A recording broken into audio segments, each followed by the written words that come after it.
Please welcome to episode number 294 of the CobraCast Podcast with me, your designated driver for tonight, Bobby Sharron. And we're doing a swap cast tonight with my boy Cassius Morris up in Edmonton. Cassius, are you there, my friend? Yes, sir. Hey, how you guys doing? Happy to be on the Swapcast with the CobraCast with my man Bobby Sharron. Definitely happy that we got this rolling, dude. It's been a little while in the making, and I know that both of our shows are sort of involved in the church world, so definitely glad that we can bring a little bit of church together right now. It's gonna be cool, man. I think everybody's gonna be, kind of listening to it, and hopefully they're gonna enjoy it. So, hey, so what's going on up there with the corona and the quarantines and stuff? Since you're in Canada, by the way, and I'm in Austin, Texas, so almost like, I don't know how many miles away we are apart from each other, but it's a good trip.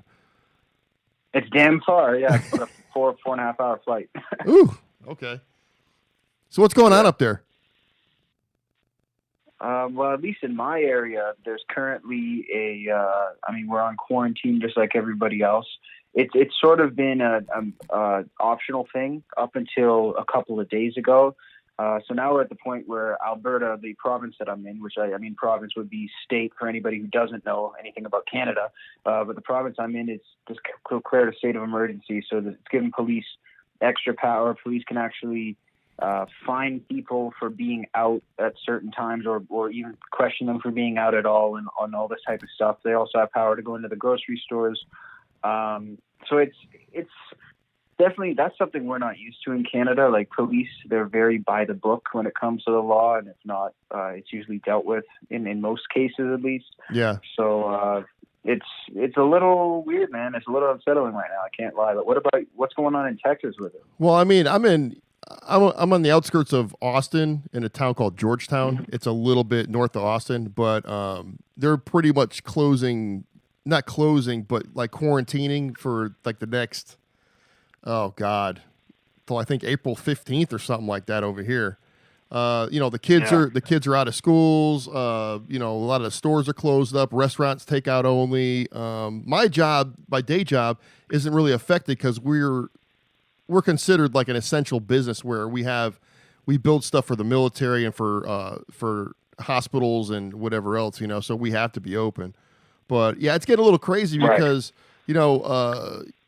this town, I don't know if you know anything about Austin, we have, the big South by Southwest festival that comes in every year. Yeah, and that thing was canceled. They canceled the whole thing. So there's people from all over the world, that flew in for this thing, and they kind of got stuck, So there's a lot of And the crazy thing about it is too, all the bars in town, or all the the venues in town, they made their big money, on that weekend or that week for South by. There's 3 weeks altogether for it, but the music week is right in the middle of it. And so they make most of their money for the year, for that weekend or that week. And so they're just losing tons of cash, and a lot of clubs are closing up, and the bands are just, if you've watched I put on Facebook now, and it's nothing but Austin bands live streaming with tip jars and Venmo and PayPal accounts and everything else. So it's getting real lean down here. So hopefully it lifts up. Yeah, well, definitely. I mean, it's hard to even say, it's affecting this industry or that industry like I'm about to, because it's really affecting everything. It's affecting everything, yeah. From the perspective that I'm in with the comedy and like the music stuff and stuff like what you're talking about, it's a hard hit, man, in clubs and places like that. Now, are schools in Texas closed for the rest of the year? Because here, they are. K-12, it's closed for the whole year. Yeah, they're closed for the rest of the year. And so, because within Texas, it's all counties. So, counties kind of have their own, jurisdiction of what they can do, but most of them are closed down till the end of the year. So even for the entertainment part of it, I know Joey's supposed to be here May 2nd. And I was going to hook up with him then. Yeah. And I'm not sure that he canceled, but it sounds like, I listened to his podcast a couple of days ago, and it sounds like he's like, if you got tickets, go and, go return them, because I'm not coming. One of those kind of things, he's a germaphobe, so. Oh, yeah, he's not coming. Yeah. He's not coming. I was lucky. I was lucky to see him. I drove 3 hours to go see him up in Dallas, and we hung out for a little bit. And the show was phenomenal. I don't know if you've seen him lately or heard his new set yet, but it's killer. I've known him for a good 5, 6, 7 years, or how long it's been, and that's probably the best set I ever seen him do. Is the one up in Dallas, like in September. It's great. Oh man, that's amazing. No, I mean I've listened to his stand-up CDs and I've seen pretty much anything he has out, but I've never got to see him live. So that's because obviously I'm in Canada, right? So that's something I was gonna try to make a run at it and go to LA like May or June, and either that or I was almost considering going out to the Treasure Island show, which might have been a good idea because now everything's on lockdown. It's like shit, I didn't pull the trigger on that one because I wanted to see Freddie Correa. Yeah, because Freddie opened up. Yeah, because I went to Vegas one time, and that's where I met Freddie about maybe 4 years ago.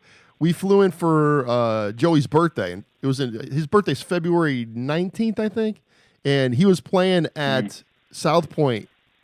It's a what do you call it? Property off the Strip. It's like 3 or 4 miles down past past the what is that one on the corner there? Not New York, but oh God. Something Bay, Mandalay Bay. It's down that end. Okay, it's a little down there. Yeah. So, anyways, I went and saw the show on his birthday. We all hung out, together that weekend, and Freddie opened up. That's how I met Freddie.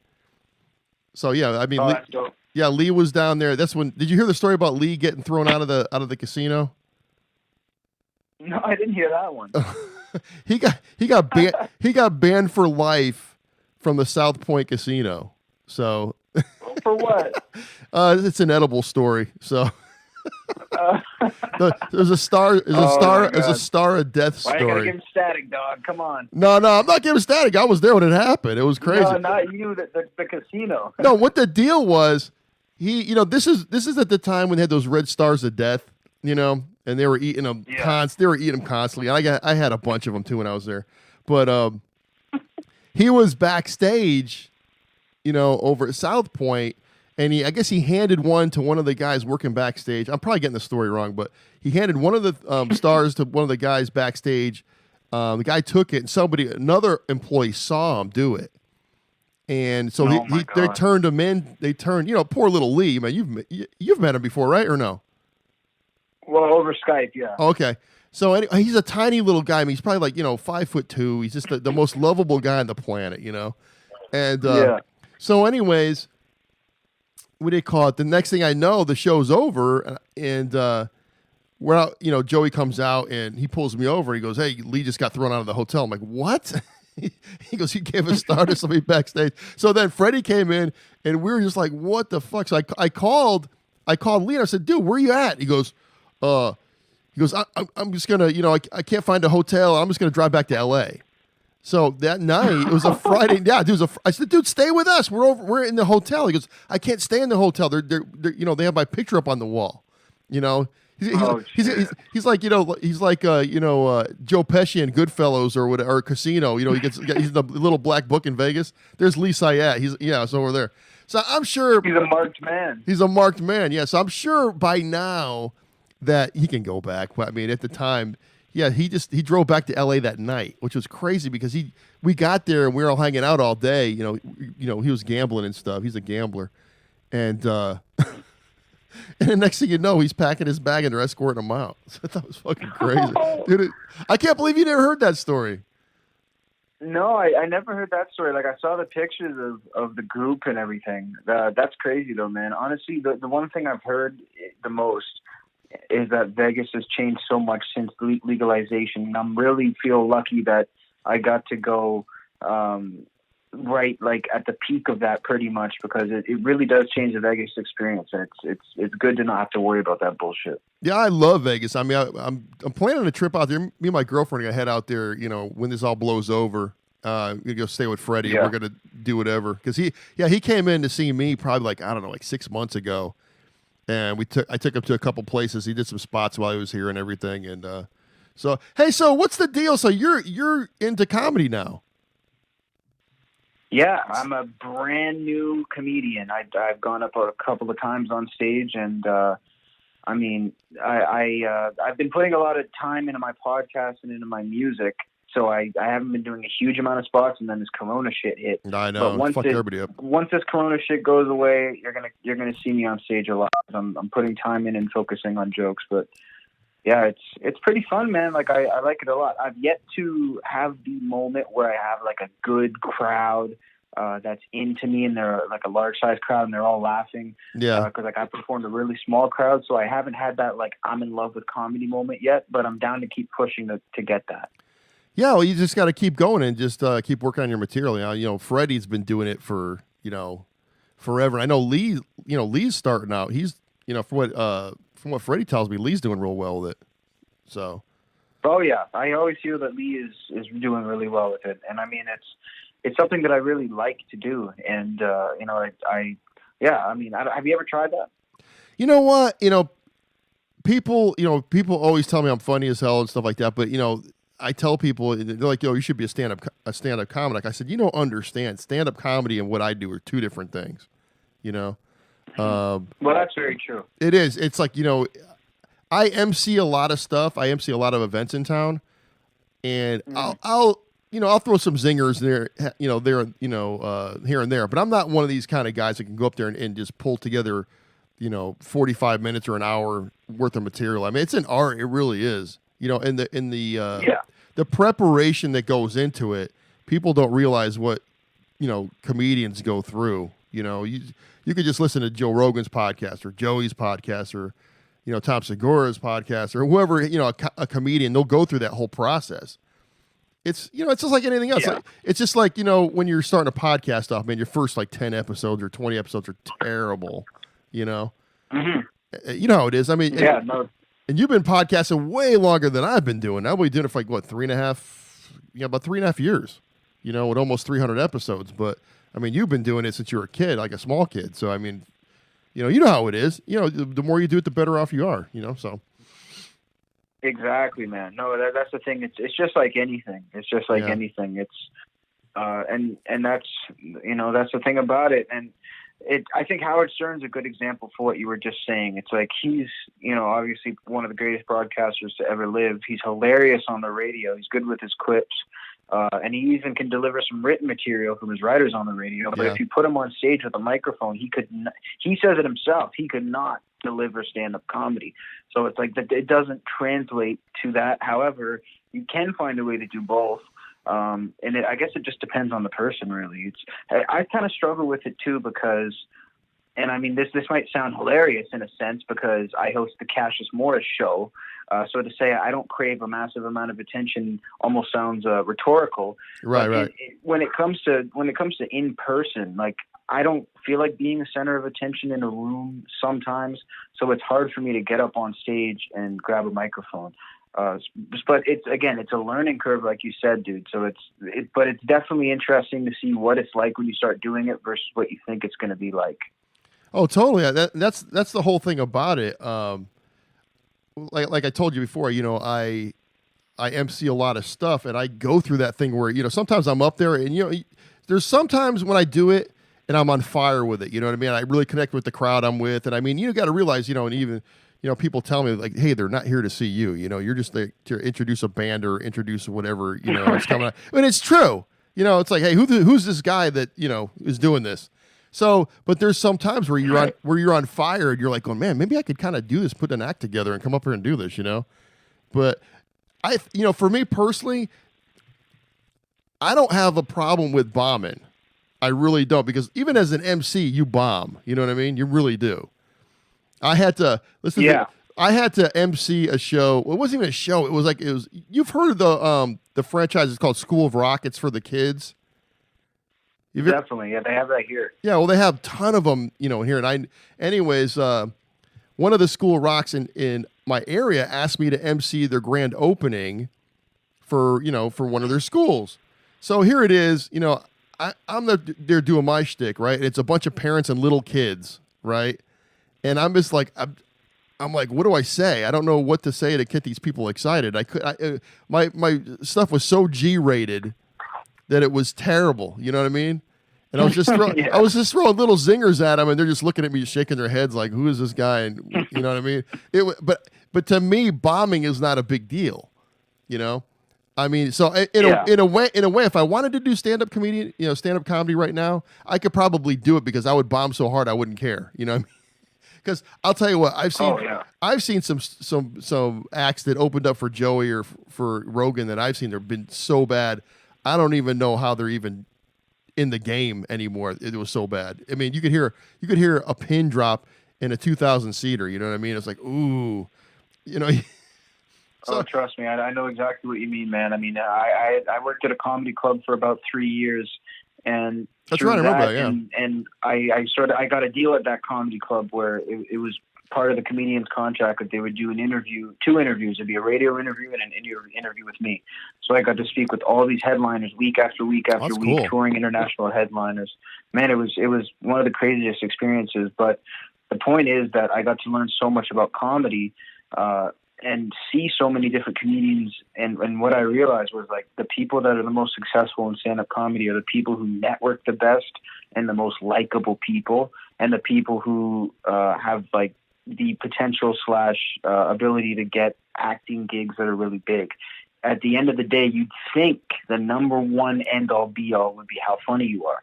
But that's like 5th on the list. And that's what, like, I would say 90% of people have no clue about when it comes to stand-up. How funny you are is lower on the list than those few things that I just mentioned. That's my opinion. Yeah, because it's crazy because I'm a big, like, of course these days being quarantined, you're on Netflix a lot, and it seems like everybody and their brother has a special on there. Now some of them are really good and some of them are really bad. You know what I mean? I don't understand how some comedians get specials and they just bomb on them. I watched the Tom Segura one while I was working in the studio tonight. That one's really good. Bert Kreischer's one is great. Have you seen those two yet? No, honestly, I mean, I don't really personally watch anything, man. Like, I'm just in a point where I've been in lockdown mode myself for like fucking a year because if I'm not doing the podcast, I'm doing music, and if it's not music, I'm writing something, and like I really don't even barely allow myself to do anything other than that. Yeah, it's crazy with me too with the podcasting part of it because that's pretty much all I do now. Is I very rarely listen to Rogan or listen to Joey anymore because the problem with that is, I want my own thing. You know what I mean? And if I listen to, but in the beginning, if you listen to a lot of my podcasts, I mean the first like 15 or 20 of them, I was doing the Joey shtick, you know what I mean? And I wasn't myself. Right. So I kind of like, I still listen to it, but I'm not like, die hard, got to listen to every episode and you have to be, just on top of that podcast because I was taking too much from it. I was even telling Leah about it. I said, dude, I got to stop listening because any little thing that you guys do, it finds, its way into my podcast and I got to stop doing all that. So you have to be original. Oh, yeah. You have to think of your own stuff. And especially these days, it's just hard to be original, Yeah, it is hard. No, I know exactly what you mean. I mean, I went through periods, especially because I started like as a young kid and I was like 14, 15. So like I was so impressionable. It was fucking ridiculous. So like when I went on a Howard Stern binge, I'd be doing some Howard on the air. And then when I went on Adam Carolla, I'd be doing some Adam. And I mean, really, it was almost unavoidable. I mean, and I don't want to sound like I don't consume any entertainment. For me, I'm not really a TV movie guy. What I am is like a music guy. Right, like, I'll me be too. Constantly listening to music and checking new releases. And I listen to Joey like while I'm cooking and stuff. I personally don't listen to Rogan anymore just because like for me, and I love Rogan and I got mad respect for Rogan, but personally what I loved about that show was the sitting back on the couch feeling bullshitting with friends. And now it's become a different show, and that's cool. And the people who discovered it at this point, which is probably most of his listeners, that's what they're used to. But me, that's like I'm like an Ice House Chronicles old school Rogan type guy. You know what I mean? Well, yeah, totally. And that's what I do. I'm constantly on YouTube looking up old clips, of them. Yeah. The first 300 episodes, where they didn't have really many guests. It was just like it was like Red Band, Joey would come on, and then Bert would be on every once in a while, and just the normal guys. Ari was on for a while. May. Yeah, Ralphie May was on it, and it was in the studio. It was like really dark, and they had they're playing like a movie behind them or something like that. I can't remember what it was, but those are the ones I like because they were just like busting balls like for a couple hours. Now it's this thing where he has a lot of great guests on. Don't get me wrong, but it's just, I mean, if it's someone I'm not interested in, if he has a scientist on there, I kind of tend to kind of just tune it out because it's like, I'm not really interested in that kind of topic. But he's gotten so big. I don't know if you've ever even like seen a tour of that facility that he has now.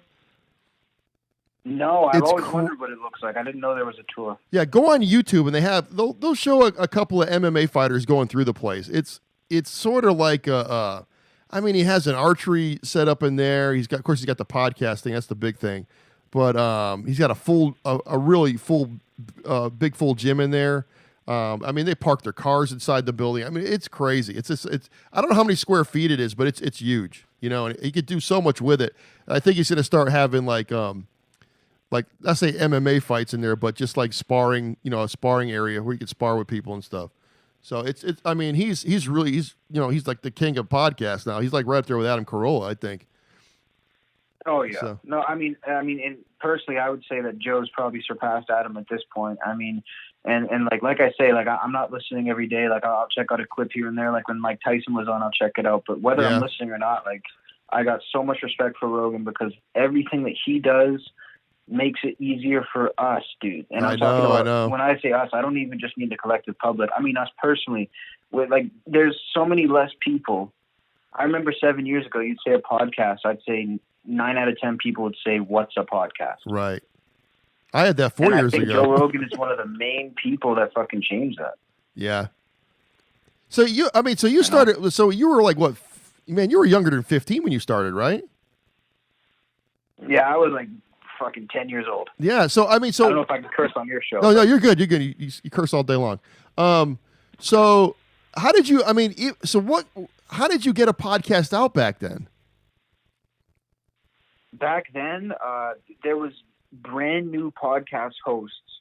So I kind of experimented with YouTube, but with YouTube back then, you couldn't do more than 10-minute clips. Right. So it just was bullshit. So I ended up finding a host called Podomatic, and they started paying like $7 a month, and I eventually just started putting it out there. And I talk about Kiss, and I posted on the little Kiss fan forums, and people in the fan forums sort of started listening, and that was kind of how I grew it. Because I knew that sort of just putting things out into the abyss when you first start didn't really go anywhere. I guess I kind of figured that much out. So I kind of targeted my niche, and so that's how I tackled it at first, really. Yeah, because I've heard. What about you? How did you first start it? Like, what made you say, okay, I want to start a podcast? I mean, to be 100% honest with you, it was Joey. I started listening to him, and knowing those guys, it came to a point, where it was like, hey man, why don't you do a podcast? Why don't you do one? And because I'm a former drummer. I've been playing drums since I've been 5 years old, and I'm a little bit older now. So, but I played in the Austin scene for a while, not actively playing anymore, but I knew not everybody in town, but a good chunk of them, so I would always have guests. So, they were like saying, hey, why don't you do a podcast? You're great with music, I would have conversations with Joey about music. He's like, man, he goes, you're like an encyclopedia of music. I'm like, I said, man, it's not a big deal anymore. You got Google, you just Google stuff now. If you have stuff on the brain, it's not really a big deal. So anyways, I started it.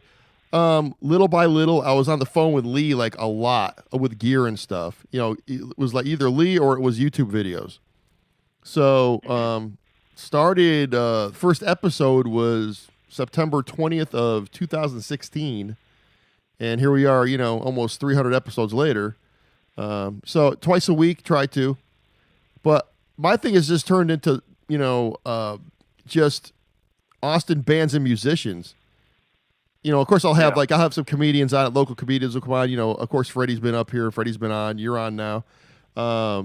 Actually, Lee did my 100th episode. When he called me from Vegas. He was doing a gambling run, and he called me from his hotel in Vegas. And we did an hour podcast for my 100th. So, and I'm pretty sure that he did Freddie's 100th. He did Freddie 100th. Yeah. It's a coincidence. He's the 100th. Yeah, he's the guy. If you want a 100th podcast episode, you call Lee Syatt.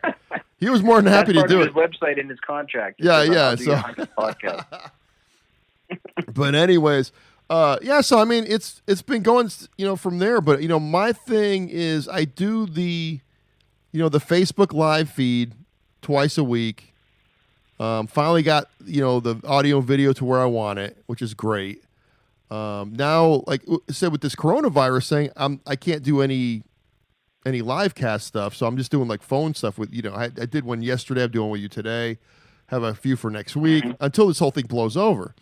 But what the cool thing about it is, it's giving me the time right now to kind of rethink what I want to do. I'm gonna redo the live stream. It's gonna look a little different when I come back, with the live stream.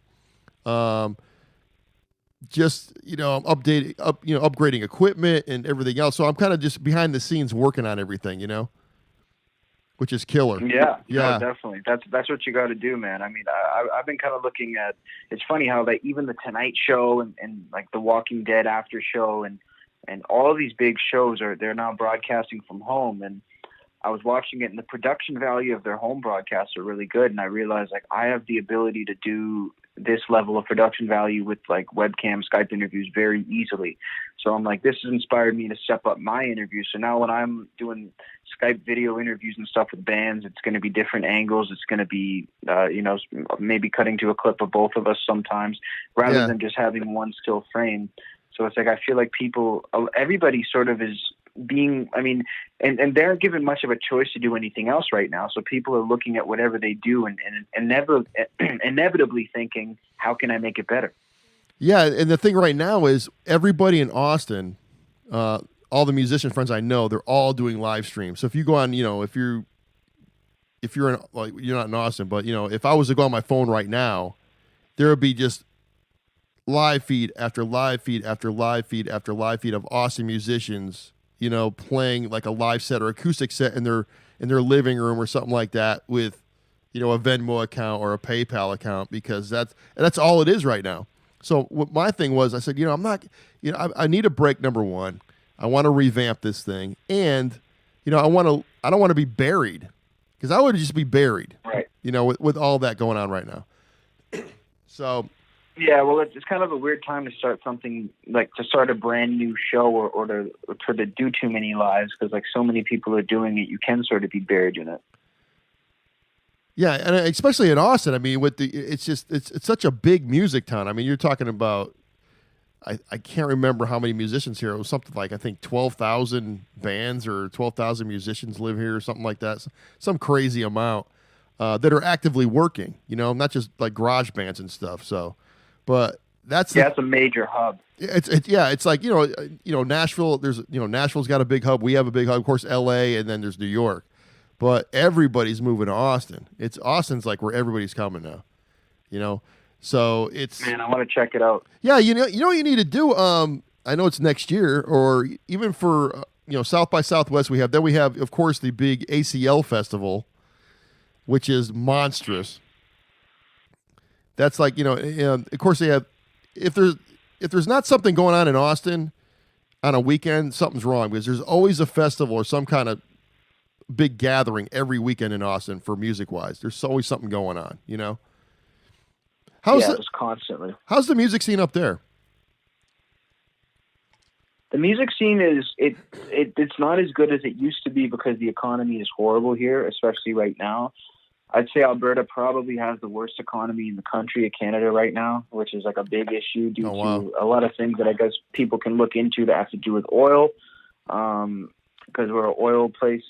But yeah, so I mean, if you look back a couple of years ago, 2016, I was photographing concerts like every other week. I remember that, Yeah, and I think in 1 year I didn't photograph these, but I went to see Drake, Future, Kanye West, Jay-Z. They had all these major rappers just stacked up, which is normal in a lot of places, but here I guess it's not, because ever since they paid them, and I guess they transferred it to US dollar, which is much stronger, they can't really afford to do this anymore. And it's gotten to the point where, my second job is at a convention center where I help with event facility, and they have concerts and different conventions, and people will come and speak. And I just watch the events and all my shifts at that second job dry up because it's just, they're not doing it anymore. But we do have a really nice arena, Rogers Arena, and they say it's one of the nicest arenas in the world. It's state of the art, and so it'd be nice if I could get some more use, but it's not looking good right now. Yo, I mean, everybody's canceled. Yeah, the Rolling Stones are supposed to play Austin Memorial Day weekend. We have this. Yeah. We have like a big racetrack they just built, and they were supposed to play the racetrack, and they were expecting between 50 and 100,000, I guess, on it, and they canceled because of this Corona thing. So that alone for the Austin economy is a big takeaway because I mean there's like vendors that were signed up to sell food and booze and you name it, and man, there's a lot of money lost because of that. But yeah, I think did you see the Kiss, did the Kiss show get up there or no? Did you see him before it ended or what? I actually went to the first show of the farewell tour. I went to Vancouver for that one. Yeah, because they're supposed to play here. I think they did San Antonio and they did Houston. I didn't go to either of them because I was going to save them for Austin. And I think from what they said, they were going to postpone it till I think September. I think. Everything's postponed for them. Yeah, because what the first deal they were going to do is they were going to do the shows, but they were going to stop doing the meet and greets. And then the meet and greet, then after that, they just not canceled it, but postponed it all. So, but everything is postponed here. There's nothing. And I think a lot of it's going to be canceled because how the way that, the tours work, they have to plan them out in the future.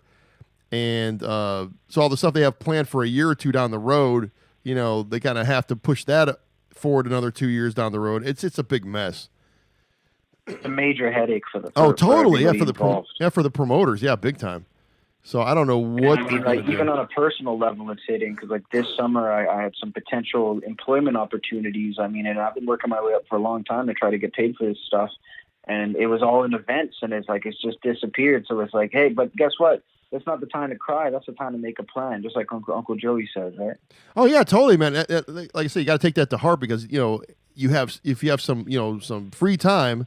Get out your little book and start writing some plans down. That's what I've been doing big time, and I'm super stoked when I come back because I've had a couple things I've been wanting to work on, and I didn't have the time. And now I'm doing these phone things, these phone podcasts and everything, and reaching out to people I haven't talked to yet, and at least staying in the game. You got to at least have a foot in the game somehow, because the way this game works, I mean, you miss an episode or two, your listeners are on to something else. It's a very you know how that works, right? So yeah, I mean I find it crazy that anybody listens ever in general because you're putting it up. Not only are you competing with like Joe Rogan and all these people which are massive titans, you're competing with like the Tonight Show, which are getting like 35 million views every little video they put. Oh, I know. And it's like the fact that people are choosing us. Or me or you or anybody else is really a big thing, especially during this quarantine. I'm like, the fact that anybody's tuned out of mainstream news and they're listening to something else, it is an honor. Like I appreciate every click, and I do mean that, even if it might sound cliche, whatever, but it's crazy, man. Yeah, because with mine, I have let's say a huge following, but a big following in Austin because I do all, Central Texas, musicians and bands. So all those people listen. It's a big group of people. So my thing. Oh, no doubt. Yeah, my thing is I'm not going to be huge in New York or huge in LA or huge in Canada, even though I get hits from all those places, because my show is just basically Austin people. You know what I mean?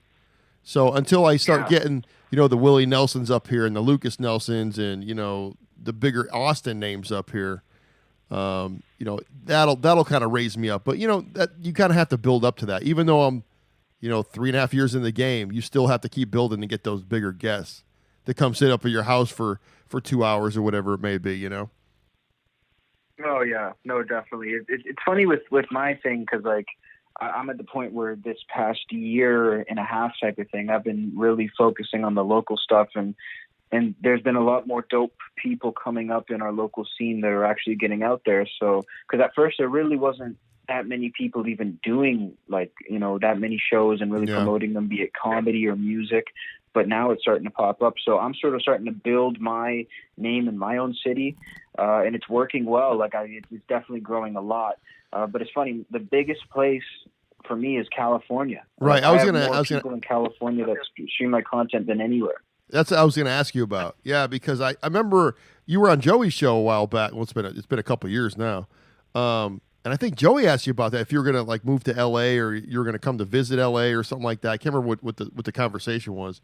But I mean, yeah, LA, I mean, everybody I know in LA, you know, they always say it's a great place to visit, but you know, if you're not in the business, don't move there, you know what I mean? So because living there's a nightmare. I personally, I mean, and I haven't visited yet, and that's coming up probably before, you know, hopefully before 2021, depending how this virus goes. Right. But from what I can tell, I don't want to live there just because of the way it is, even though I am going to be in the business. I mean, but I definitely want to spend a lot of time there. I would like to live there part-time, but that's only a place that I want to live if and when I have a very good amount of financial stability. That's not a place that I want to go grind it out and tough it out. I can take some jobs there and maybe live somewhere that isn't going to be breaking your neck with 3.5 jobs in a friggin' inch-long apartment. You know what I mean? I'll tell you, it's super expensive to live out there. I mean, Austin's the same way. Austin's getting to be the same way. I think LA's a little bit more expensive than here.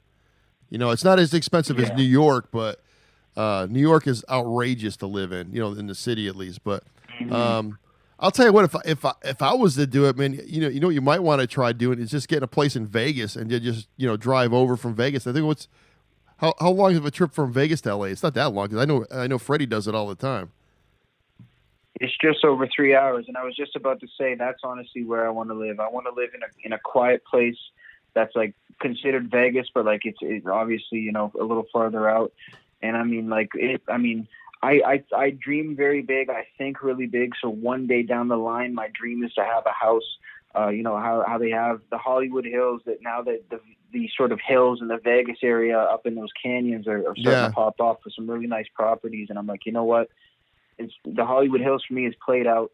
That's the type of place where one day I'd like to go, and you know, just keep thinking big, because like, you know, Nevada is a place where after going there, it just flicked something on in my brain. I'm not exactly sure what it was, but it was this awareness of something, and it just made me realize I want to do business there. And it's on my bucket list, so to speak, to start some form of business in Nevada, in the Vegas area, because it's just, I love everything I see out there, man. It's insane. Yeah, Las Vegas is my favorite town in the whole world. I love Las Vegas. I mean, I try to get out. Man. I try to get out there every couple of years. I haven't been there probably, man. Last time I was there like 4 years ago. So I mean, so this is the year I'm going to get out there and just go hang. I mean, it's just so fun. It's like it's an adult playground. You know what I mean? Honestly, man, it's crazy. And I mean, you know, where I come from out here, like there really isn't much. There's a mall. It's one of the biggest malls in the world. But I mean, and I sort of thought Vegas might be somewhat comparable to that, but it's really not, just in terms of how nice everything is and the quality of things. And I mean, it's out here. It's tough, man. I mean, it's a lot of empty fields out here and fucking bales of hay. It's comparable to Ohio if it was covered in snow. Yeah, you know, so it's I like the big exciting stuff. Yeah, I know, because like I think up there you're like a big fish in a little pond kind of a thing. You know, you got to kind of have to jump out of that pond and get down to Vegas. I'll tell you, that's right. Yeah, dude. I would love to get a place in Vegas. I would, you know, I'm so jealous of Freddie that he lives there. You know. It's crazy, man. It's crazy with the access to comedy and the access I know. to everything. Yeah, he was like, because he came when he came to Austin. I took him all over the place in Austin. He was losing his mind. I don't know if he told you, but I took him to a couple barbecue places and some Tex-Mex places, and he was just losing his mind over the food, because the food is so good in Austin. And no, I believe it.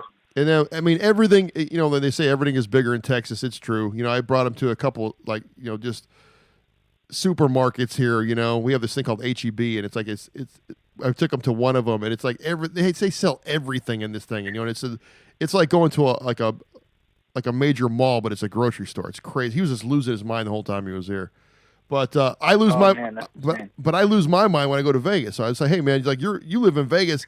I think when you live in Vegas, I think after a while, after maybe a couple months or 6 months, you're kind of like going, yeah, I've been there, done that, and I'm on to the next thing, But he's on the, what Freddie does, he's on the strip every day for his work, so he sees what goes on there all the time. So. Yeah, that's the thing. It's not a novelty, and I like to keep it a novelty. Like when I left, I said, okay, I want to move here one day, so I followed a bunch of locals pages and stuff like that. And then I said, you know what, I'm going to unfollow them because like it sort of became too close, and I'm like, I want to keep that special vibe around Vegas, Yeah. Hey, so what do you do with your music now? So you're a drummer, right? Yeah, I played the drums probably for about 6 to 7 years, I would say. I actually just set them back up today, and I was playing them for the first time in a long time and just getting the feel for my kid again. But in terms of the music that I'm making now, and this is sort of a first for me talking about it, but I'm starting to talk about it now because I've just been really putting a lot of effort in. But I mean, I just want to come out and just release a project. I don't want to label it. I don't want to call myself any particular sort of artist. I just want to make some songs. Some of them are acoustic guitar type of stuff. Some of it's rock, some of it's some rap verses, some of it's singing. And at the end of the day, I just sort of want to put a sort of demo tape out, release it to the people and see what people think, see if there's any sort of reaction to it. So really, I've just been every single day working on this craft, trying to build my voice in some way, looking up professional vocal warm-ups and ways to loosen your voice. Yeah. And I'm just having a lot of fun with it, man. It's just one of those things that I got to say, I thought it would be a little bit easier when I started taking it seriously. But then I feel like when you start learning the warm-ups and learning different things, you realize what it is. I don't know if you've done any singing in the mix with the drums or anything like that. But. Yeah, I used to sing backups and stuff. I never sang lead or anything. Yeah. Backups is dope too. That was my first thing because I have done my first concert, and my first concert was on the drums actually, and I sang some backup with that. But man, that was the day I fell in love because in my mind I want to do a concert where like I'll hop on the drums for one song, and then I'll hop on the guitar for another one, and then maybe I'll rap something else. So it's like I want to do an eclectic show, man. So it's like really in my mind the sky's the limit, and I'm just on one hand it makes it harder in that way because it's almost like there's endless possibilities. It's like, what do I decide to go for? But at the same time, it's just, putting that energy out and just doing it, man, seeing what sticks. Yeah. Well, I'm glad to hear you're doing comedy though. I'm excited to see you, do some stuff. I mean, so it's like, yeah, dude, no, I'm loving comedy, man. Yeah. I have a bunch of friends that are diving into it, and they're like, why don't you do it? I'm like, man, I'll tell you what, if I go into it, I'm not saying I don't have the time, but it does take a lot of time to write material and then go out and do sets every night of the week and get that stuff tight. And, if you don't have a passion or a love for it, I don't think you should be doing it. You know what I mean? The podcast is my thing now. And I have so much fun doing it, and I don't mind putting the hours into it. You know what I mean? Yeah, no, absolutely. And I mean, with comedy, it's a particular thing. Like, I'm going to decide to take it seriously when I'm able to. I'm in a position where, like, I'm not driving around right now. I'm in a far area from any sort of city, from any sort of comedy club. So it's like I'm not in a position where I even have the luxury to go do sets every night if I even wanted to. Wow. But definitely if people have the opportunity, man, I mean, like you said, Freddie, like he can do a hop, skip, and a jump over to the stratosphere. I mean, that's amazing. Yeah. If I lived there, I'd be there every night doing comedy. So it's like it's all about your situation. But you're right, you got to do it when you're ready. Yeah, well, that's the thing. I mean, you're like 22 now? 21, yeah. 21. I mean, yeah. I mean, you need to. I'm not saying you need to, but I mean, it's a good. I mean, you're still young. It's a good time to jump. People in that area. I would maybe go for 6 months and see how it works out for 6 months, and then get out there. Yeah. You got to get in the middle. You got to put yourself in the mix. And I know they have a ton of like open mics, little small ones. Because Freddie was telling me about, they have open mics at sandwich shops over there. And yeah, they do. And that's the way you work on your stuff. If you don't have any kind of club you can go, there's no place you can do spots there at all. They don't have any kind of open mics anywhere? No, there's tons of spots, but I mean, I'm in a spot where like if I'm taking transit to those spots, it's going to take me about an hour and a half. And I see what you're saying. There's no transit back. That's the thing. Oh, like, shit. You think in a quote unquote major city, you'd be able to get a bus from downtown to far west at 10 at night, but there's not even the option at a lot of times. It's just, it's bullshit, man. The way that it's set up, my God. It's very, very far and spaced out. And this is a city where you need a car. So like, but even if I lived downtown, like I did at one point, and it was so much easier for me, like you can just sort of hop around, and like there's an area called White Avenue, and there's probably like 4 spots that you can go in one night to do spots. But if I go there, then I got to pay $45 for an Uber to get home. Good God. I can't always do that. I hear you. Yeah, you need to get out of there. It's crazy though, man. Like I wish I could do it, but it's just one of those things. You need to come to Vegas. Man, definitely. Well, the other thing is too that drives me nuts is how hard it's going to be for me to actually be able to legally move to the States. I don't know if you've heard about this, but if I was to even go do an open mic in the States right now, I would be banned from the USA. Well, because of the Corona thing, or? No, because technically in the mind of Homeland Security or whoever the hell looks into it, immigration, whatever, if I'm doing even a free spot at a comedy club, I'm technically taking away an opportunity from an American comedian who could have done that spot and then gotten a paid gig from the exposure. Yeah, it's insane. So now I'm thinking, okay, am I not allowed to photograph events there because I'm taking it from a photographer? Well, I mean, did you take pictures in Vegas when you were there? I didn't take any pro photos, but that's just because I was so blown away. Yeah, right, yeah. I mean, like this girl, she lives in Vancouver, and she was found out that she was doing some spots in Texas and some spots across the country, and she's banned from the USA for 5 years. I mean, was she getting paid, or was this free spots? Yeah, she was doing free spots, and she thought that because she was doing free spots that she was within the law. But she was promoting these spots with like advertisements and stuff, even though they were free. And eventually somebody caught on, and when she was investigated, she got hit with the ban. So it's insane. And then obviously you switch it. If you're from America and you want to come work in Canada, you just go get a permit, and it's a relatively quick process. It probably takes a week or two, and you can get your permit and come work. Here, it's an insane juggling act to even be able to legally get there. But it's something that I'm prepared to do. Basically, what you need is either a family member in the States or a company that's vouching for you to bring you in. So I'm hoping to start doing auditions here in Canada, start working up my sort of acting TV resume, and then hopefully I can book a job where somebody's going to bring me in, and that can be an easier process. Well, what about a work visa? Could you get a work visa to come down here? Or? Yeah, you can get a work visa. I mean, it's just going to take a long ass time, and that's a process that I'm starting already. It's a very, very long, difficult process, particularly coming into the U.S. from Canada. It's just insane, man. But it's something that I'm willing to do because that's what I want to do. Yeah, because I know right now that with this Corona thing, I think they have the borders of Canada shut down. I think something like that. I'm not exactly sure how it's working. Right now, yeah. But I can't understand how it would be hard for you to get a work visa. I don't know what the length of it is or how it works, but I don't know. But it's hard. You need different media things to include in it. Like for example, I had to interview a friend of mine and post it on my podcast just for a couple of days, just so that she had like a media thing for her application. I mean, it's just a juggling act, man. It's pretty insane. That sucks. Yeah, it definitely that totally sucks. Yeah, insane.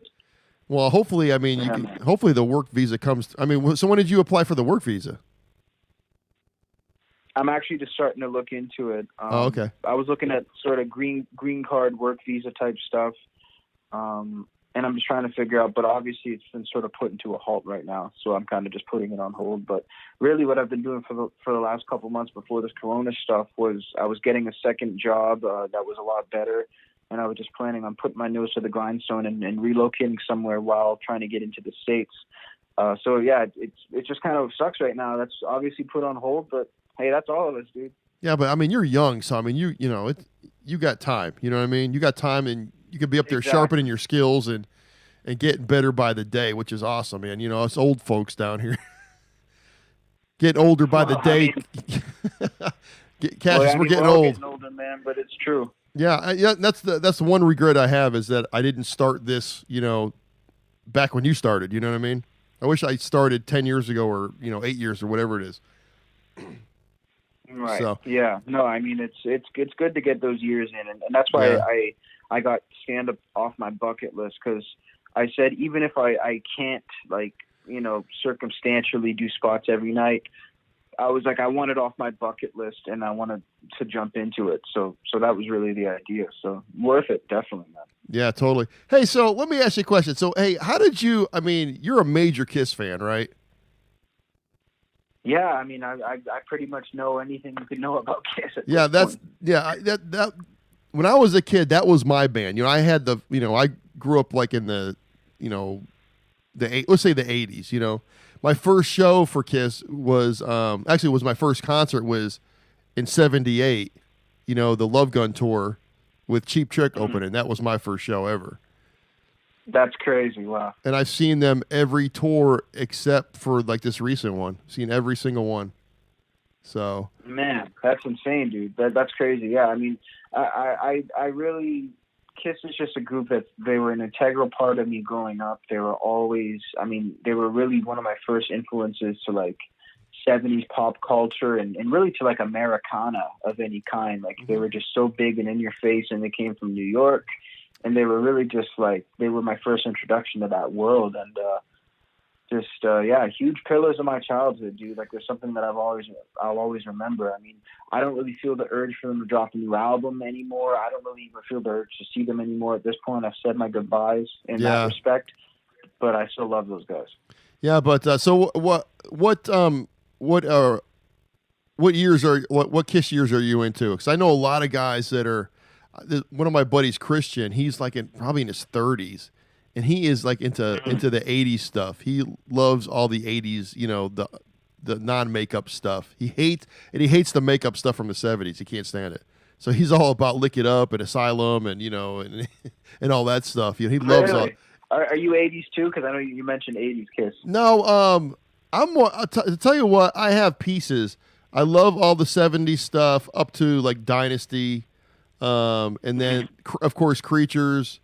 Some of the 80s stuff I'm into. I'll tell you, man, one of my favorite records by them, you know, let's say favorite, one of my top 10, let's say, is, you know, Carnival of Souls. I love that record. You know, people were kind of dissing them for the grunge thing, but I thought it was a great record. Maybe not great. That record's got a lot of really solid it does, production and solid writing on it. But, you know, the newer stuff, I mean, you know, the Monster and, you know, and all that kind of stuff. I don't know. I kind of tapped out on it a while back. But, you know, you can't deny the show. The show's killer still. It's gotten bigger and, you know, better over the years. But I'm kind of happy to see them kind of hang it up. I just don't, you know, it's just become a cash grab, you know what I mean? For me, you know, being the age I am, and I've seen them probably 15 or 20 times over the years. And it's just been, you know, now it's just like, it's just get to the point where, okay, how much money can we make and how much shit can we put out with our name on it? And, you know, it's like, okay, enough already.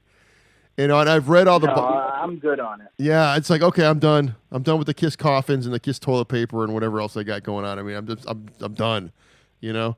Hey, so did you read any of the autobiographies they put out?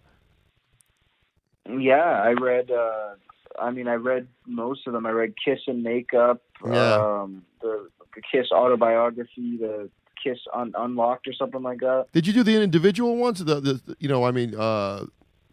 just got done with Peter's book. Oh, how was Peter's book? Oh, it was great. I think out of all four of them, because each one put out a book, I think his was the best. Okay. Yeah, you know, the whole Paul Stanley thing, all he was doing was pointing fingers at everybody, and you know, and that I listened to the audiobook of that. Honestly, like in terms of entertainment value, I was tremendously entertained by that, and like I found out some behind the scenes stuff. But like again, like you said, there was not one moment in that book where Paul said, like, I was really ashamed of myself that day. Like, I wish I wouldn't have done that. Like, he's, in his mind, it's like he's never wrong, man. And that was insane. Like, even in the Gene Simmons audiobook, because I listened to that one too, I think it was Kiss and Tell. I mean, he was even a little more candid than Paul when it came to, like, him saying, maybe I messed up, or maybe I, like, wrote a song that wasn't that great. But Paul, no. Yeah, listen to Ace Frehley's, if they have I'm not sure if they have an audiobook for either of them, for Peter's or Ace's book. I read that one. Oh, Ace's book? Yeah, Ace's book is good too. But yeah, I like Ace's book a lot. Get Peter's book if they have an audio version of it, or if we can get like a Kindle version of it or something. Go get it. To me, it's the best one out of all of them. I'm telling you, he is blatantly honest with all his shit. You're gonna learn a lot of stuff you never knew off of that book. I'm telling you, big time. This stuff that I didn't know. I was like, holy shit, But yeah, that's crazy. I actually had an autographed copy of it, but I actually didn't read it because I just didn't want to be handling it a lot, right? Because I just didn't want to ruin it. But I read the opening passage and it was shocking. Oh yeah, his life was, out of all four, was a mess. He was a total cokehead, and he was him and Ace both were just like cokeheads. I didn't know all that shit, because when you're a kid, you think they're squeaky clean and everything else, and then you find out, oh my god, they did all this drugging and boozing and womanizing and everything else. You're like, holy shit. Yeah, go ahead. They take they make Ace to be the big drug addict. I'll tell you, Peter Criss is way worse than Ace Frehley.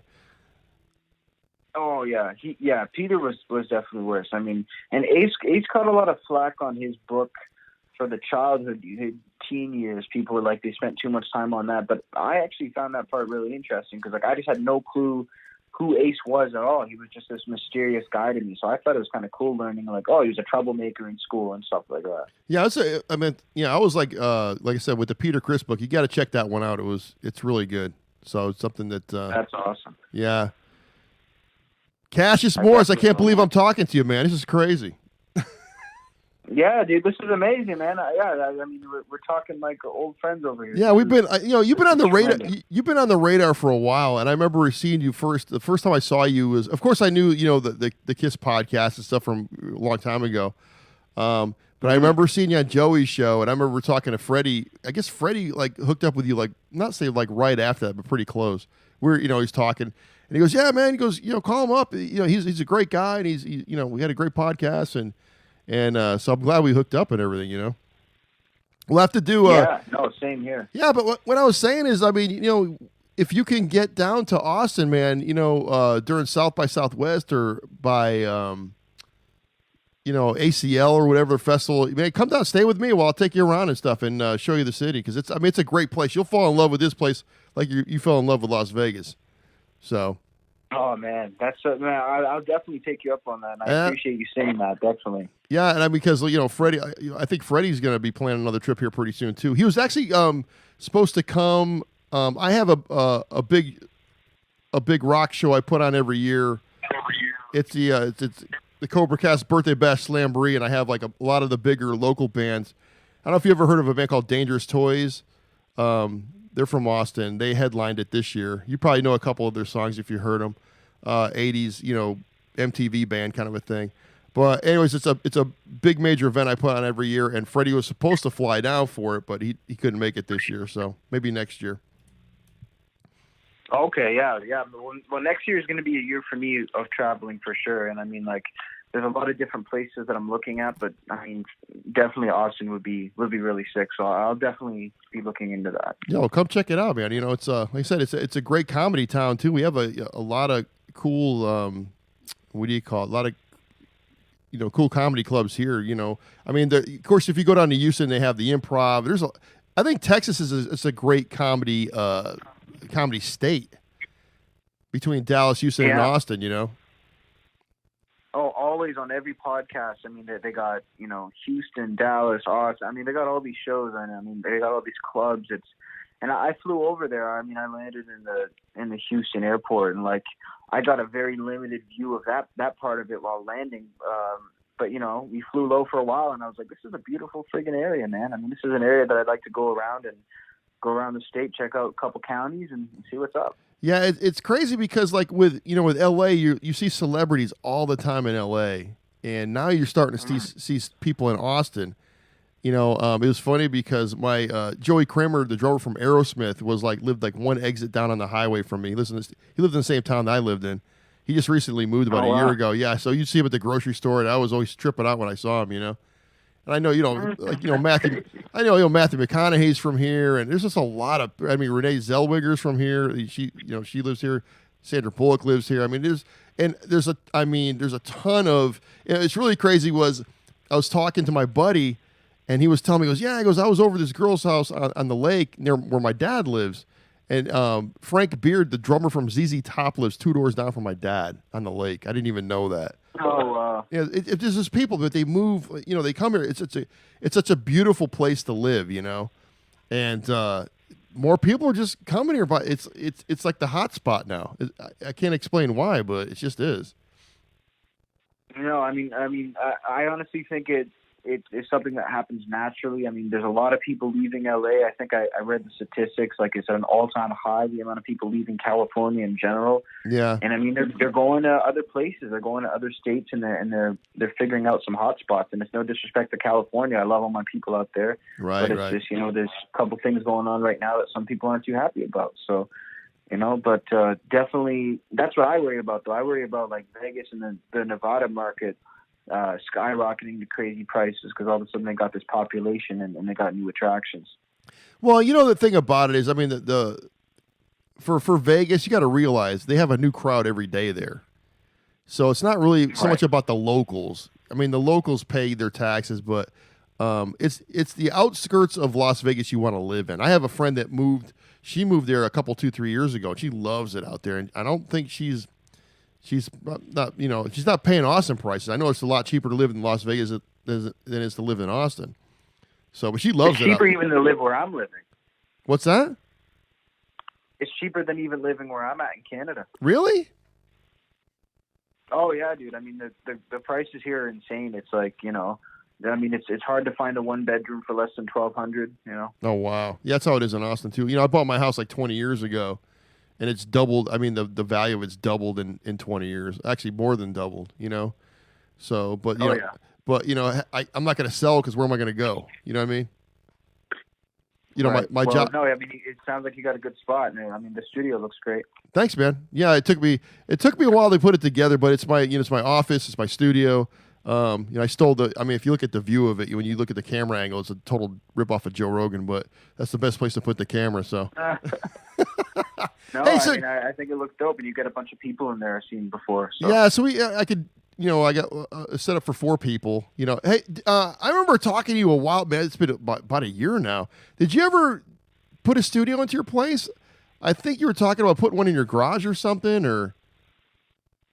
Yeah, you know what? At that point, I was planning on that, and shortly after that, we moved houses, and then I ended up actually moving out. Oh. So I sort of always started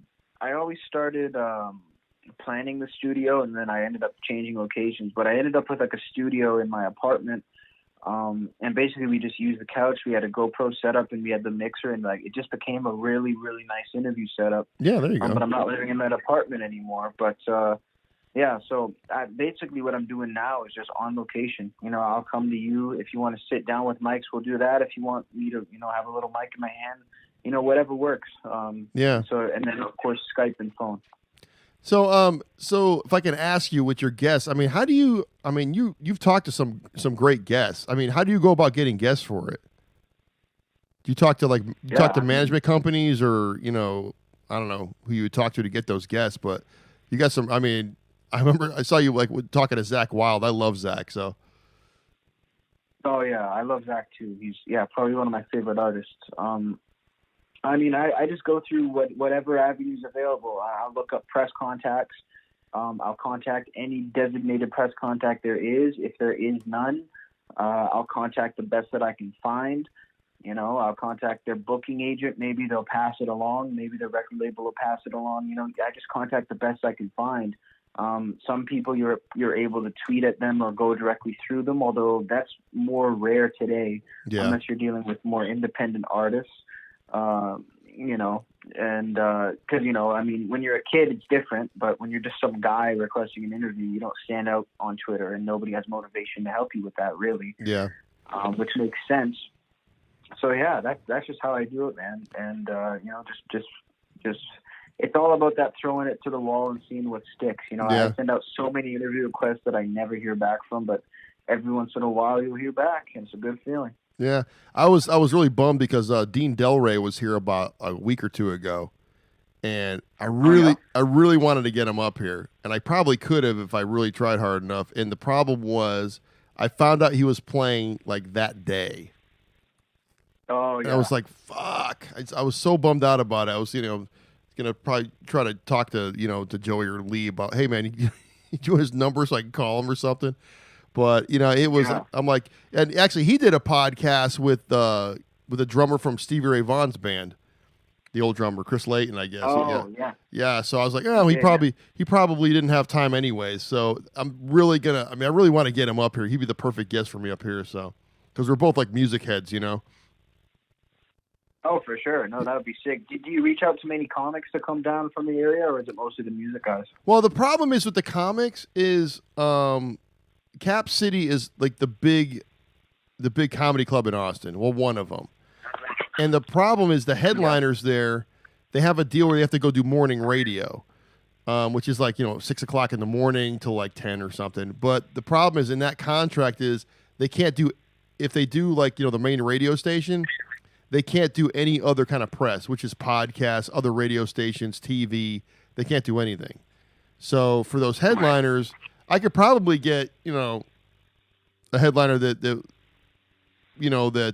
is playing that night or the weekend, but in their contract they can't do it. So I could probably get an opener maybe or something. I haven't tried really yet. I've had a couple of local comedians up here. But I really need to kind of stretch out that olive branch to some other ones and see if I can get them up here. So, I'd love to. That'd be really cool. I'd love to, man. Because I was telling everybody, I said this year, like 2020 and part of 21 is going to be like a make it or break it time period. You know what I mean? Because I really got to take, what I got going, and I really got to bust it loose. You know what I mean? And that's what I want to do. So that's what I'm striving for right now. And like I said, have this little break is kind of, it gives me a little bit of time to plan what I need to do and just execute it. You know what I mean? So we'll see what happens. Absolutely. So I'm pumped. No, that's a great plan, dude. I'm pumped for the future, Cassius. So. Me too, man. No, definitely. It sounds like, again, everybody's given that time to readjust right now, see, take in what's going on, and we're going to be on more of a level playing field moving forward than we ever have before. So now who stands out is really, it's up to them, and how far you go is really up to you. So that's kind of a good feeling in some ways, and it's going to be interesting to see what happens. Yeah, after this whole Corona thing goes away, especially for Austin musicians, I was talking about on the podcast last night that, the game is totally going to change after this whole Corona thing goes away, because people might be hungry for comedy. There you go. Like I said, but people, they're going to find now that they have other avenues of making money, they might have a gig on a weekend. Hey, I need an extra couple $100, that I'm not going to make on this gig. Hey, let's set up a live stream and set up a Venmo or a PayPal and make some extra cash, So that's what's probably going to happen. Exactly. But hey, all the power to them if they can do it, everybody's got to pay their bills. Everybody's got to eat. So, being lazy, figure it out somehow. Yeah, being lazy is not a good thing for right now. You got to be on top of your game and make it happen somehow, some way. Exactly. Hey, this is what separates the professionals from the goddamn novices. There you go, man. So we're in for the long haul. It looks like. So hey, so what do you got? What do you got come up? What's on the plate for the next couple months? Next couple months, just really focusing on my future travel plans, not focusing on dates, just focusing on strategy, so to speak, and where and what I want to do type of thing. Yeah. And also, saving the money to make that happen, and, continuing to, as you said, sharpening the skills, working. I got a really interesting big interview coming up on April 13th. This might be one of my biggest interviews yet. I'm not going to spoil it quite yet, but I'll tell you off the air. So it's definitely going to be cool. But is it bigger than the Gene Simmons one or what? It's sort of on the world stage, yes, in terms of importance. Oh, nice. I don't know about it in terms of being recognizable. But, okay, cool. I'm looking forward to that we'll one. We'll talk about that. But what do you got coming up, man? You got to let the people know. Yeah, my thing right now is I'm going to start calling people to set up, podcasts. First off, you have to find people that are interested in doing it. Number one, and let's start scheduling people. Probably, I'm going to start going gung ho. Probably, I'm going to say like I'm going to shoot for June 1st. Where I'm going to come back with the new setup and everything, the new look kind of a thing. And June 1st will be off. Hopefully by June 1st. You know what I mean? It's just let's hope so. It's just a thing of not knowing. And then of course we're going to start working on our January show, which is probably going to be like 8, 9, 10 bands again. So that's going to be the thing we start in June, July. Start booking that show. But besides that, man, like I said, I'm working on the new plan right now, doing a bunch of just, phone interviews and phone talks and stuff like that, podcasts and everything. And, that's about it. Just trying to get through this mess. We're all in this together, as they say, and we're just trying to get through it together. You know what I mean? Exactly. No, exactly, man. Yeah, that's, well, I like to hear that, dude, and I think we will get through it. I think it's just, I think people are doing pretty good with the protocol, and the people who aren't, they're sort of getting what's coming to them. So, getting what's coming to them, huh? Yeah, I didn't mean the virus, but I mean you can make it mean that if you want. Nah, yeah, like I said with the quarantine down here, people, it's crazy because people down here, like especially in Texas, the younger kids. Or like, like the teenagers of the early 20s, like, I'm not going to get it. And they're still going out and doing their own thing. We have a big, lake activities are big where I'm at, It's almost like the beach, but It's like lakes, real nice lakes. And, it was a beautiful day today and a beautiful day yesterday. And they showed, I think I saw a Facebook post where people were taking pictures. And it was like a normal day out there. Must have been 100 people out there jumping in the water and playing acoustic guitars on the side and doing whatever. And it's like, man, aren't we in quarantine right now? Aren't we trying to get rid of this fucking thing? You know what I mean? God and damn. that's why it keeps spreading. And I mean, everybody and their brother's getting this because they don't really know how it spreads. Yeah, it's fucking, it's insane, man. It's it's like I've been saying, like I said it on live the other day. It's like, regardless of people's personal opinion on it, let's just do what they're saying we got to do right now. I mean, it gets to a certain point, it's a very consistent message. Just stay the fuck home. Yeah, it was crazy because last night I had a band on here. Excuse me. And one of the guys he's actually a nurse. And he was telling me, he's like, man, if you have a cough or you're sneezing a lot or you have like a low grade fever, you stay the fuck home. Just don't go out. Stay home for a couple of days or a week or whatever. And, let that thing ride out. That's how it's, there's so many people that'll get up and go to work. They're sniffling, they're coughing, and they don't know they have it, and they're spreading it around. And I mean, it's becoming a major big deal right now. So hopefully, like I said, if I have a cough tomorrow or I'm sneezing, I'm staying home. I'm not going anywhere. And that's all. And that's all I got to say about that. Yeah, so. Anyways, man, listen, I guess we're going to probably end this right now. Let everybody go to bed. It's a little bit late here. Definitely. It's good catching up with you, though, man. You got to let the people know where they can find you and everything you're doing here. Yeah, so anyways, if you go to Facebook, just go to CobraCast Podcast with Bobby Sharron. That's the Facebook page. Sign up and, like or subscribe to it. Twitter, which I don't really use that much, but it's CobraCast PC. On Instagram, I'm CobraCast Podcast, and I think that's about it. And what about you, Cassius? You on Instagram? Yeah. So my Instagram is CobraCast Podcast. Okay, perfect. And where can we find you? You guys can find me, the Cassius Morris Show. It's on Apple Podcasts, Spotify, YouTube. And I'm at Cassius Morris on pretty much everything except Instagram at Cassius Morris _ And just trying to pump out these podcasts, trying to pump out these guest appearances. And glad we did this swapcast, dude. This is really cool. And yeah, it's been fun. I appreciate you calling me and also giving me a little bit of knowledge about Austin it's definitely sparked my curiosity. I'll tell you that much. Yeah, well, like I said, anytime you want to come down, man, my door's open to you. So, man, you have a place to stay. Don't worry about getting a hotel, and I'll take you around like I took Freddie around. So maybe. Oh, man. Well, means a lot, dude. And if you ever want to come out to the Great White North, and I'm not sure it'll be an upgrade, but I can definitely extend you the same thing if it ever happens. I don't know if I told you, if you knew, but I'm originally from Connecticut, and I've been here for I've been here for a good long time. But I grew up in Connecticut, and I'll tell you, the coldest I've ever been in my whole life is when I went over the border. I don't even know the town, but I went there for New Year's Eve. It was like 1989 or some shit with an ex-girlfriend, right? And her grandmother lived over the border of New York into Canada. And I remember going to a club that night, and I mean, it must have been 20 below zero. I don't remember what the temperature was, but I've never, ever been so cold in my life as when I went to Canada. Dude, it is the temperatures it reaches here. It's just like, I don't even know what I'm doing here at a certain point, but it's just like, that's why we're relocating. That's what I'll tell you, because I left Connecticut when I was 24 to come down here. And man, I'll tell you what, I just can't. Even when I see snow now, I just turn my head. I can't even look at it anymore. It's too much.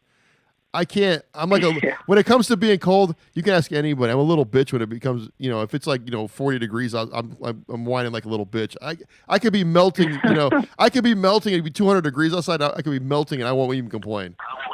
But being cold is not my thing. I can't stand fucking snow. I can't handle it. Oh, it's the worst. I can't wait to never have to feel it again. Oh, I'll tell you, and that's the thing. Austin gets cold. Vegas gets cold too. I remember, I went out there one year. It was for my birthday. It was when Prince was doing a residency over at was it the Rio? I think it was the Rio. I'm not sure. Yeah, but it was like 10, 12 years ago. And it was one of those weird times where it was snowing, and it was the fountains at Caesar's Palace froze. You saw these little icicles kind of down. Yeah. It got so cold. That's crazy, dude. It was really cold when I was there too. Yeah, no, I mean, freezing cold to where there was snowing and stuff. This was in January. Man, that's insane. Yeah, but it happens, But besides that, the coldest it'll get in Austin, you'll be maybe you get like 30 or something, 30, 32. But besides that, man, like today it was like 80. It was beautiful out here today. Perfect day. Oh man. Yeah. So I forgot my podcast is also available on Apple Podcasts and Spotify and iHeartRadio and Google. What is it? It's not Google Play Music anymore. It's Google Podcasts they have out now. Oh, is it? Okay, nice. Yeah, they changed it over about a year ago, and I was on my my Libsyn account yesterday. I'm like going, and they're like, hey, have you signed up for Google Podcast? I'm like, what the hell is that? And I was already signed up to it, so yeah, I'm on. I'm on. Man, it must be like I checked. I did a search about a week ago, and I'm on like 35 different podcast sites or something. I don't know how the hell I got on that many, but who knows? So, anyways. Yeah, a lot of them take RSSs. Yeah. But anyways, man, hey, thanks so much for doing this. I've been looking forward to this for a really long time, and I'm glad I got to, shoot the shit with you for a little bit. Yeah, Bobby, thanks, man. Likewise, definitely, and I really appreciate it, dude. No problem. Any last words? Much love to all you guys. Rock on. We'll catch you on the next one. Yeah, take care of yourselves. Take care of each other. I end the podcast the same way every single time. People, please try to do the right thing, because Lord knows most of you don't. And with that, we are out of here. See ya. And there you have it. My exclusive swapcast with the man himself, Bobby Sharron, all the way in Austin, Texas, representing Texas, representing the CobraCast, representing the Church of What's Happening Now. I want to thank Bobby for having me on his show and coming on my show. I appreciate it. Subscribe to the CobraCast. Follow me on Twitter at Cassius Morris, Facebook.com/Cassius Show. I'm the most active on Instagram at Cassius Morris _. And I also just started my first photography page, posting the photos that I take from concerts. And I'm dabbling around with models and outdoor urban shots and stuff like that. So if you like photography in any way, please show some love at Cassius Photos. I also post my favorite sort of iconic, cool style photos on my story every day. So even if I'm not posting original photos, I'm still giving cool photos for you guys to look at. So check it out. And of course, make sure to subscribe to this show. This show is available on YouTube, Apple Podcasts. The entire catalog is now on Spotify.